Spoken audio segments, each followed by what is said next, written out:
Apostolic Exhortation DILEXI Te, I have loved you, of Pope Leo XIV, chapter 5, following. The poor as subjects, number 99.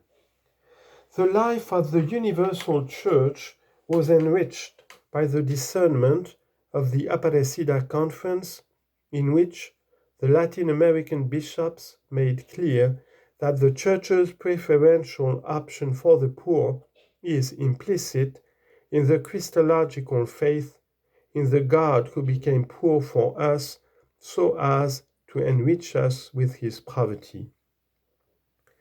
The Aparecida document situates the Church's mission in the present context of a globalized world marked by new and dramatic imbalances. In their final message, the bishops wrote, quote, "The stark differences between rich and poor invite us to work with greater commitment to being disciples capable of sharing the table of life, the table of all the sons and daughters of the Father, a table that is open and inclusive, from which no one is excluded.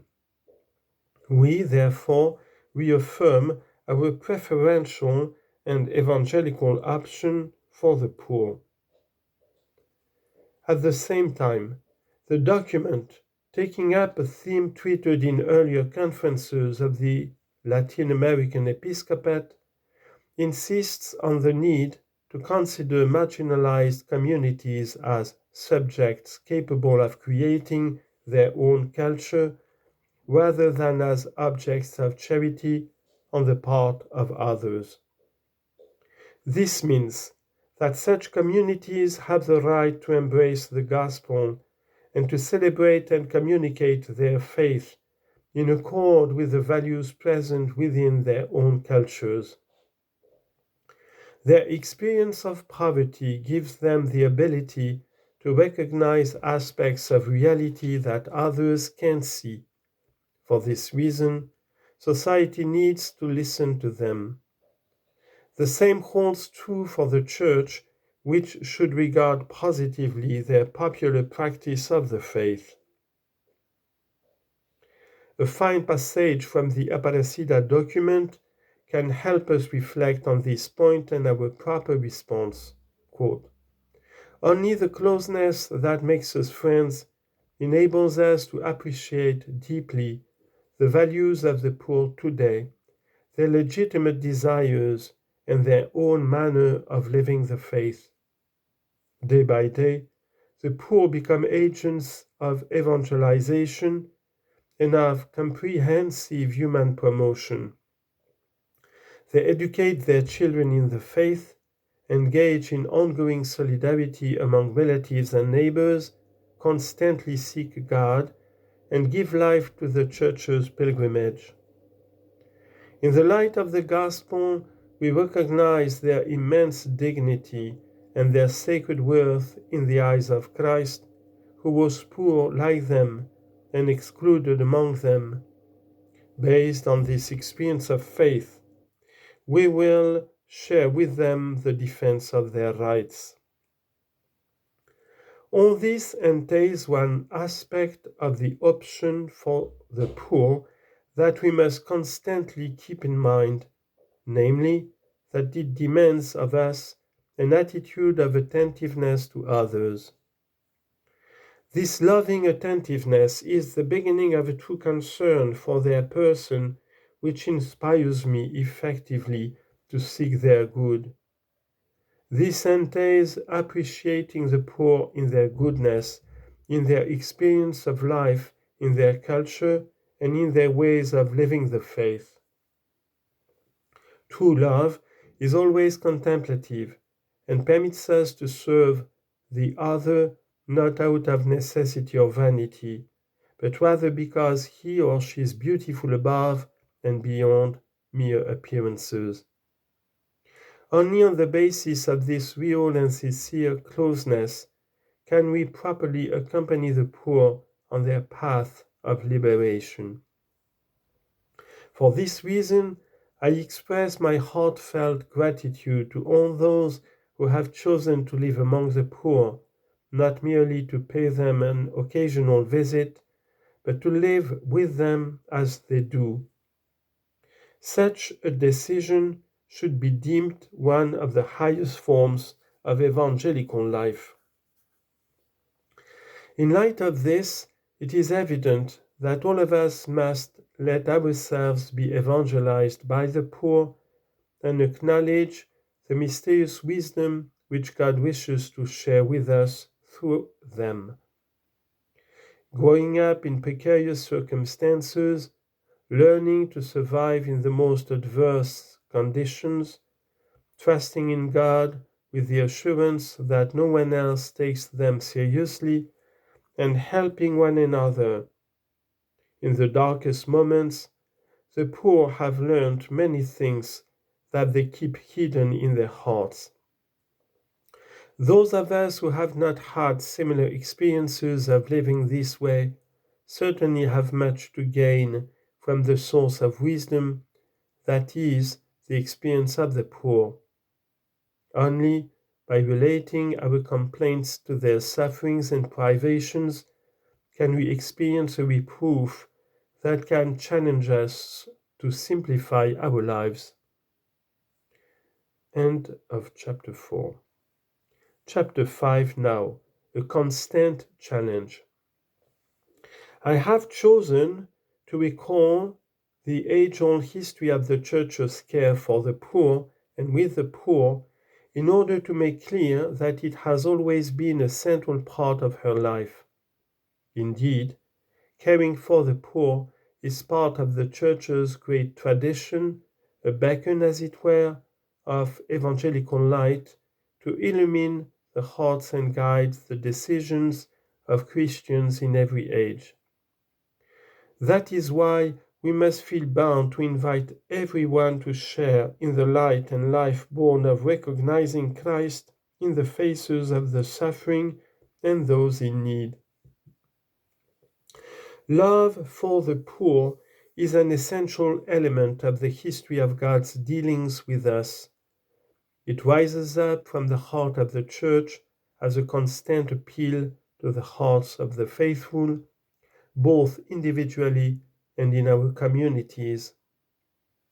As the body of Christ, the Church experiences the lives of the poor as her very flesh, for theirs is a privileged place within the pilgrim people of God. Consequently, love for the poor, whatever the form their poverty may take, is the evangelical hallmark of a church faithful to the heart of God. Indeed, one of the priorities of every movement of renewal within the church has always been a preferential concern for the poor. In this sense, her work with the poor differs in its inspiration and method from the work carried out by any other humanitarian organization. No Christian can regard the poor simply as a societal problem.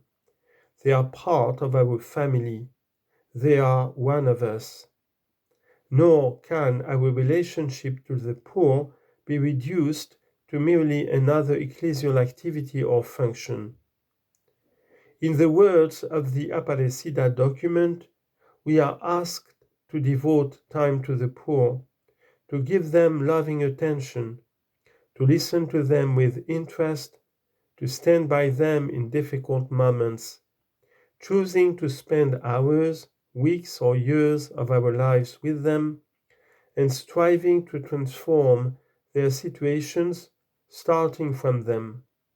We can't forget that this is what Jesus himself proposed in his actions and by his words. The Good Samaritan once again. The dominant culture at the beginning of this millennium would have us abandon the poor to their fate and consider them unworthy of attention, much less our respect. Pope Francis, in his encyclical Fratelli Tutti challenged us to reflect on the parable of the Good Samaritan, Luke chapter 10, which presents the different reactions of those confronted by the sight of a wounded man lying on the road. Only the Good Samaritan stops and cares for him. Pope Francis went on to ask each of us, which of these persons do you identify with? This question, blunt as it is direct and incisive. Which of these characters do you resemble? We need to acknowledge that we are constantly tempted to ignore others, especially the weak.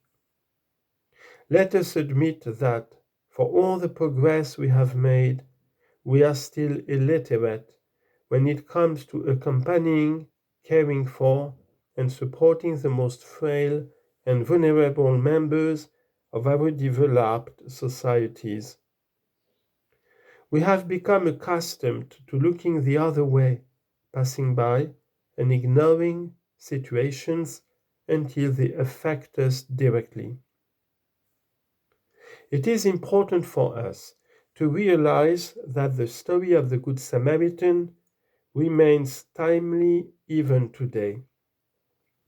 If I encounter a person sleeping outdoors on a cold night, I can view him as an annoyance, an idler, an obstacle in my path, a troubling sight, a problem for politicians to sort out, or even a piece of refuse cluttering a public space. Or I can respond with faith and charity and see in this person a human being with a dignity identical to my own, a creature infinitely loved by the Father, an image of God, a brother or sister redeemed by Jesus Christ. That is what it is to be a Christian. Can holiness somehow be understood apart from this lively recognition of the dignity of each human being? What did the Good Samaritan do? These questions become all the more urgent in light of a serious flaw present in the life of our societies, but also in our Christian communities. The many forms of indifference we see all around us are in fact signs of an approach to life that is spreading in various and subtle ways. What is more, caught up as we are with our own needs, the sight of a person who is suffering disturbs us.